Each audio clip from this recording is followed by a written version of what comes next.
Saya Tifal Solesa melanjutkan Kompas Petang, Saudara. Kepala Pusat Penerangan TNI Brigjen Freddy Ardiansyah merespons soal TNI yang tak bisa melaporkan pegiat media sosial Ferry Irwandi dalam perkara pencemaran nama baik.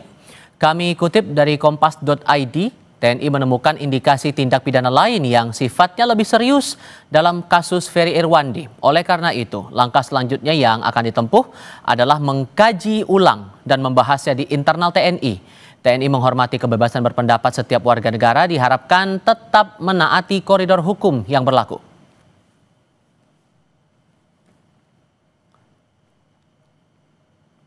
Soal Ferry Irwandi, Kepala Pusat Penerangan TNI Brigadir Jenderal Freddy Ardiansyah mengatakan masih akan kami kaji ulang untuk menyusun konstruksi hukum yang sesuai.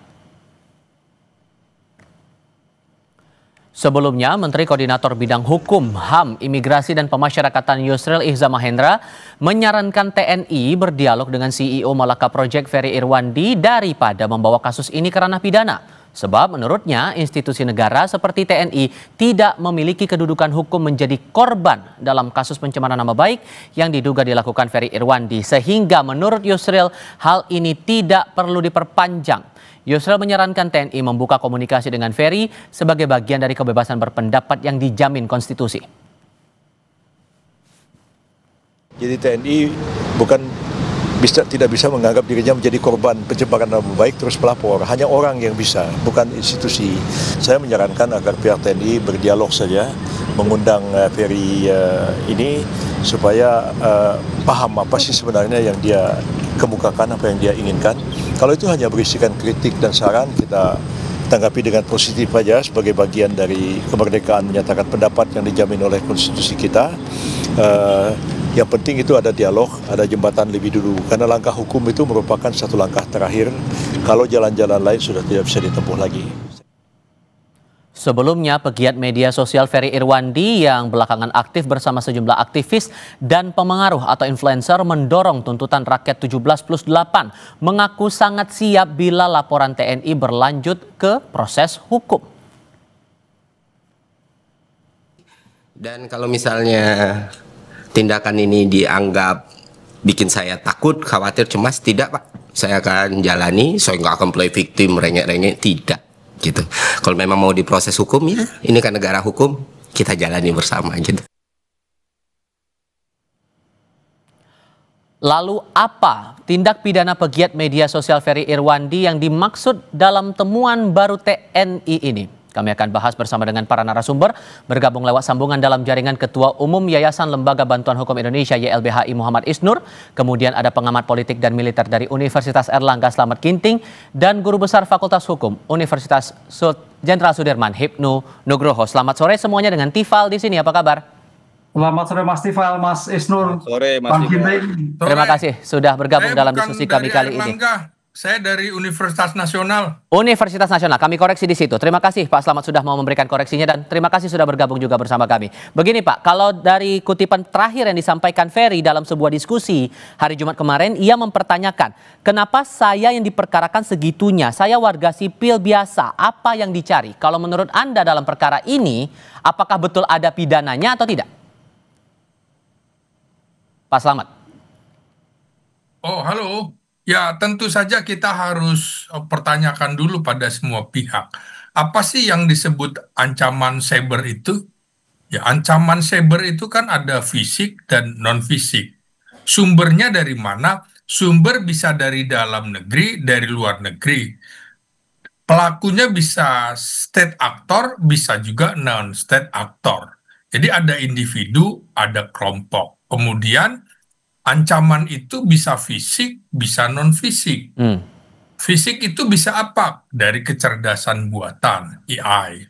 Jadi di situ ada DDoS, phishing, shoceng, malware, spoofing, botnet, dan lain-lain. Jadi teknik-tekniknya juga ada. Nah, dalam non-fisik itu juga pasti ada propaganda hitam, ada point of shirek, pembanjiran informasi, polarisasi, reading, dan framing. Nah, disitulah kemudian semua bisa kemudian tanpa sadar dijadikan alat oleh siapa? oleh pihak asing, oleh dalam negeri, luar negeri, state actor maupun non-state actor. Di situ potensi ada rekayasa kecerdasan buatan dan lain-lain. Karena itu, kalau kita lihat, maka ancaman cyber itu ada target. Targetnya apa? Misalnya kerusakan sistem komunikasi dan informasi supaya tidak berfungsi, kebocoran data dan lain-lain. Dan ini tentu saja dari target itu Baik. mengancam alam pikiran, baik itu aparat keamanan dengan masyarakat. Ini harus dibedah dulu, sehingga di situ bisa berpotensi mengancam pertahanan keamanan negara. Maka jika ini sudah masuk, disitulah ada kedaulatan dan keutuhan negara Republik Indonesia yang bisa terancam di situ. Sehingga konteksnya Pak, dari kasus Irwan ini betul bahwa ada pidana pencemaran nama baik yang mengganggu pertahanan keamanan negara. Menurut Anda begitu? Ya tentu saja TNI dalam hal ini mereka itu tentu saja ketika ke Polda Metro Jaya, kalau kita lihat itu kan ada unsur satuan siber, ada unsur penerangan atau humas, ada unsur polisi militer, ada unsur Babinkum. Tentu mereka sudah mengkaji, punya alasan-alasan yang itu kita sebagai orang luar tentu tidak tahu, artinya analisis-analisis mereka seperti apa. Sehingga kalau menurut Anda Mas Isnur, ditambah lagi ada disebutkan dari pihak TNI, ada peluang juga pidana lain yang bisa dialamatkan kepada Ferry. Apakah itu masuk akal atau tidak? Jawabnya nanti, kita jeda sebentar. Kami segera kembali. Masih bergabung dalam diskusi Muhammad Isnur dari LBHI, kemudian analis politik dan militer dari Universitas Nasional, Slamet Ginting, dan Hipnu Nugroho dari Universitas Jenderal Sudirman. Saya kembali ke Mas Isnur. Pertanyaan saya sebelumnya, dari pihak penerangan TNI menyebutkan bahkan ada potensi pidana lain walaupun tidak diterangkan apa pidana yang dimaksud ini. Menurut Anda masuk akal kalau ada pidana yang lain selain dari pencemaran nama baik? Yang pertama gini Mas Tifal, dari rangkaian seluruh ucapan Mas Ferry Irwandi ini mana sih yang dianggap mengancam itu? Mana sih yang dianggap melakukan tindak pidana? Saya tuh follower dia dan saya mengikuti hampir semua pernyataan dia gitu. Itu konteks dan ucapan dia semua dalam rangkaian dia menganalisis, dia melihat, dia mengajak untuk berhati-hati dalam demonstrasi. Karena ada banyak dugaan-dugaan keanehan-keanehan gitu. Itu dalam konteks opini masyarakat dalam berkebebasan berekspresi. Jadi menurut saya tidak ada tindak pidana di situ. Perlu berhati-hati. Yang kedua, kalaupun ada di bagian mananya, kan ini kan nggak jelas Mas. Nggak diterangkan, kita publik ini nggak tahu ke arah mana gitu. Dan yang terakhir saya baca juga statusnya Ferry Irwandi, dia sudah berdialog panjang dengan Kapuspen, yang menyatakan Kapuspen juga tidak akan melaporkan lagi. Sudah berdialog dan sudah selesai gitu. Jadi kita sebenarnya di publik ini dihadirkan drama yang seperti seolah-olah bahwa ada satu lembaga merasa tercemari nama baiknya, tercemari institusinya, kemudian dia melaporkan gitu. Menurut saya ini pendidikan yang kurang sehat bagi publik ya. Ketika ada publik berpendapat, publik menyatakan ekspresinya, publik menilai, kemudian direspon dengan pemidanaan, direspon dengan laporan ke polisi gitu. Padahal publik kan sebenarnya sudah sangat lama menghendaki kebebasan dan kehidupan kebangsaan yang bebas. Jadi saya sih tidak melihat sekarang upaya ke arah sana gitu. Sebaiknya memang tadi yang Pak Yusril bilang, selesaikan dengan dialog gitu. Dan sudah banyak juga kasus misalnya dulu ada pejabat publik melaporkan Fathia Haris ya.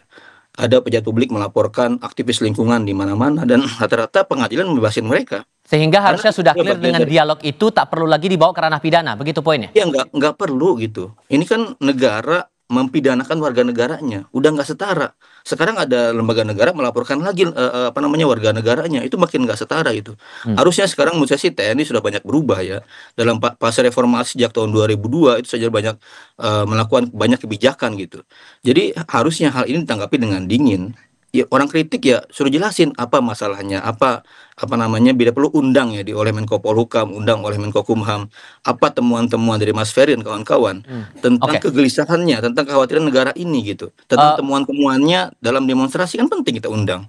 Pak Slamet, Anda mendukung pernyataan Pak Yusril juga bahwa untuk masalah antara TNI dengan Ferry ini lewat dialog saja, nggak perlu masuk ke ranah pidana?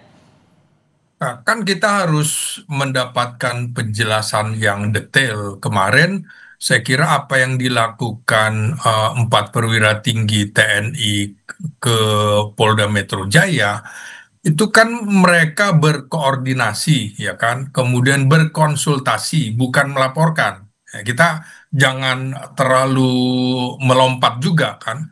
Dari situ kemudian nanti kita tinggal menunggu ketika misalnya sebuah institusi tidak boleh melaporkan dalam hal nama baik. Nah, kan selain institusi kan tentu juga ada personal prajurit TNI. Ya, tentu mereka punya pertimbangan-pertimbangan di mana kita tidak tahu pertimbangannya seperti apa. Oke. Apakah disinformasi yang diduga dilakukan oleh konten kreator Ferry Irwandi misalnya itu menyebabkan distrust atau kepercayaan rusaknya citra aparat keamanan negara sehingga bisa menimbulkan perpecahan bangsa nantinya dan itu otomatis mengancam pertahanan keamanan negara, kedaulatan dan keutuhan negara, itu nanti tinggal kemudian persoalan hukumnya seperti apa. Jadi Singkatnya berarti dialog itu diperlukan atau tidak, Pak, antara TNI dengan Ferry itu?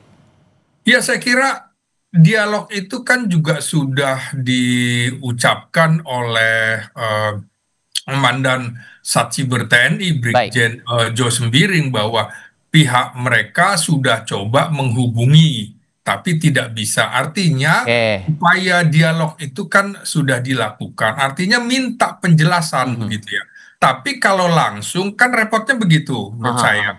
Kalau langsung nanti dikira intervensi atau TNI kok berbicara dengan warga sipil. Kalau kita lihat kegiatan-kegiatan siber TNI maupun siber Polri itu, mereka biasanya mengundang komunitas siber, mengundang wartawan untuk dialog. Itu dialog di situ poinnya. Oke.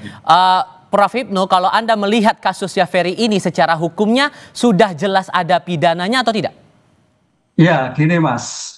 Sudah ada pidana atau tidak itu kita ada dua dimensi, subjek dan dimensi objek. Dimensi subjek pertanyaannya, Mas Ferry itu memang ada niatan memberikan suatu chaos tidak?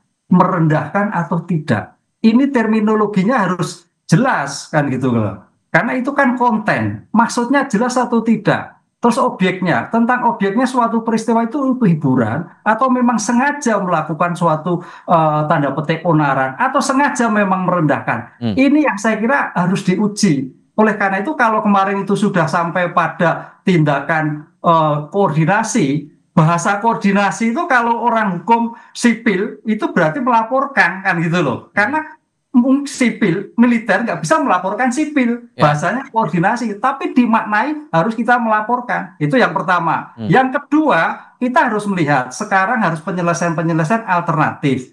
Alternatif apa? Apakah perkara ini akan dilakukan suatu penyelesaian pidana? Saya kira terlalu jauh. Sekarang pertama, terkait dengan pencemaran baik sudah dikunci dengan putusan Mahkamah Konstitusi.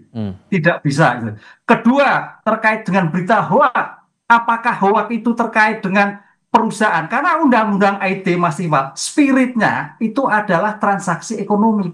Tapi sekarang ini hoak seolah-olah masuk sebagai pidana umum. Lah ini yang keliru. Nah sekarang pertanyaannya kalau kita kembali pada dimensi spirit undang-undang IT itu kaitannya usaha. Oh hoak dilakukan karena mungkin perusahaan jadi bangkrut, konsumennya jadi berkurang. Itu yang dilakukan. Jadi tidak masuk semata-mata hoak menjadi semua tidak pidana hoak. Nah ini yang saya kira menjadikan suatu perkara. Oleh karena itu tadi Mas Isnu betul sepakat. Ini tidak usah dilakukan penyelesaian alternatif, penyelesaian mediasi. Karena dalam kebijakan kriminal itu ada penal, non penal itu yang kemukan. Tapi kalau kemudian, sorry saya potong Pak, karena begini, karena kan ini TNI masih ada pendiriannya bahwa merasa ada potensi pidana lain. Sementara dari Ferry merasa bahwa dia tidak melakukan kesalahan apapun dan tidak terang juga ini kesalahannya karena apa. Kalau kemudian komunikasi atau dialog itu buntu, masih ada ruang tidak untuk masuk ke ranah pidana itu tadi?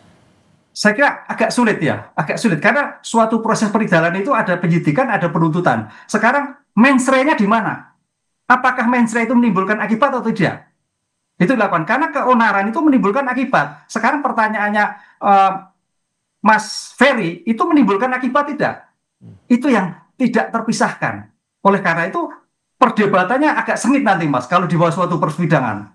Dengan demikian dalam Polri pun agak juga enggan karena ini dua dimensi yang berbeda. Dan ini kita lihat topiknya adalah situasi chaos, situasi tuntutan masyarakat, bukan sebagai tindak pidana yang berdiri sendiri, tapi ada rangkaian. Nah, ini yang saya kira harus kita lihat. Oleh karena itu kalau kebijakan sekarang itu sudah clear, saling koordinasi, saling menjadikan damai, saling memberikan suatu pengertian karena mungkin salah paham, itu jalan yang terbaik. Dan dialog ini jalan terbaik menurut Anda ya, Prof?